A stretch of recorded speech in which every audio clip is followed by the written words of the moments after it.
Good morning to all. Now, in this session, we are going to start inverse Laplace transformations. Inverse Laplace transformations.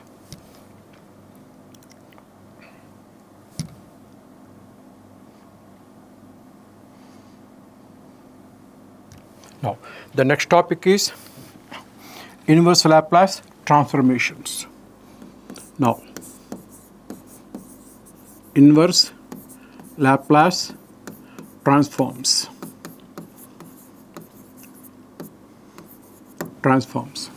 Now just look at. So far, we did finding Laplace transforms. Now we have to find inverse Laplace transforms. Now just look at from t. T means what? Time. From t domain to S domain. This S domain means what? Frequency domain. Frequency domain. Converting a signal from time domain to frequency domain, we use Laplace transforms. To get a signal back from S domain to T domain, we use inverse Laplace transforms. Look at. To convert a signal from time domain to frequency domain, we use Laplace transforms. To get a signal from S domain back to time domain, we use inverse Laplace transforms. Now we are going to deal with inverse Laplace transforms. Here Laplace transforms means we use the symbol L. Here inverse means we use L inverse. Got it? Now let us do problems on this one. Now just look at find inverse Laplace transformation of 1 by s plus 1, s plus 2. One more point. In this inverse Laplace transformations, most of the mechanism that is involved is solving partial fractions. Only it occupies 75% of the numerical calculation. Remaining things are very easy. Understanding? Now just look at. Here, the given signal, S domain signal equal to 1 by s plus 1 into s plus 2. We have to find L inverse. What is given? S domain is given.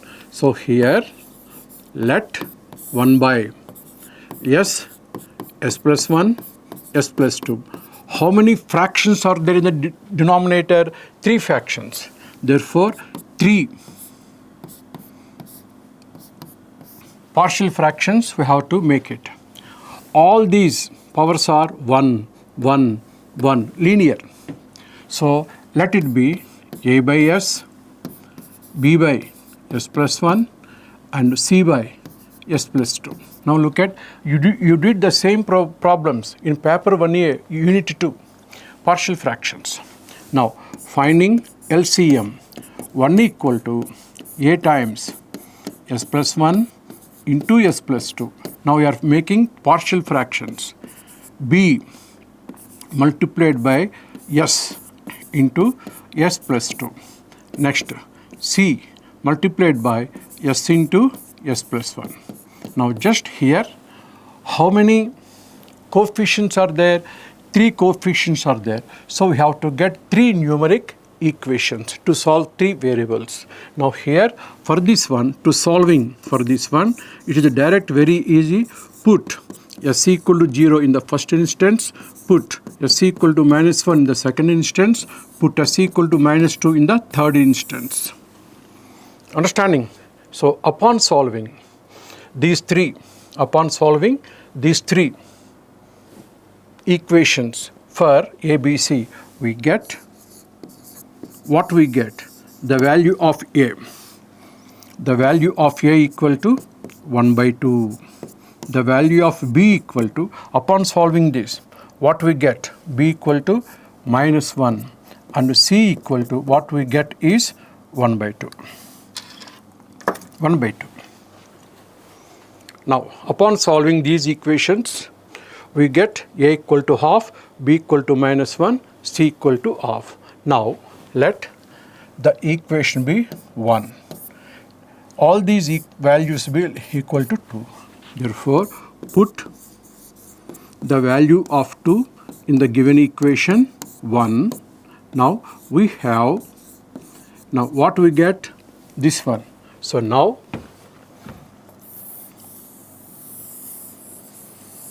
make this one.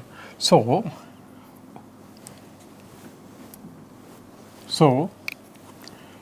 1 by s into s plus 1 into s plus 2, this is equal to what we got, a half. Keep the value of a here. What we get? 1 by 2 into 1 by s. Now b equal to minus 1. So what we get? b minus 1 by s plus 1. Now what is c value? 1 by 2. This is equal to 1 by 2 into 1 by s plus 2. Now just look at. That means what? Here a combined simplified whole fraction is split into 3 parts based upon the 3 factors in its denominator. 3 factors. Now, what we have to find now? We have to find L inverse of 1 by s into s plus 1 into s plus 2. This is equal to, now you have to apply L inverse to all. Coefficient half into L inverse of 1 by s minus L inverse of 1 by s plus 1 plus half into L inverse of 1 by s plus 2. Now individually look at. This is the simplified fractions we got upon solving these 3 equations. We got individual values of a, b and c. Just substituting these values in the given equation 1, we got individual fractions. After that, apply L inverse both sides. Now, this is equal to half into, what is the L inverse of 1 by s? Equal to 1. Because, why? Because Laplace transformation of 1 equal to 1 by s. Laplace transformation of 1 equal to 1 by s. So, inverse Laplace transformation of 1 by s equal to 1.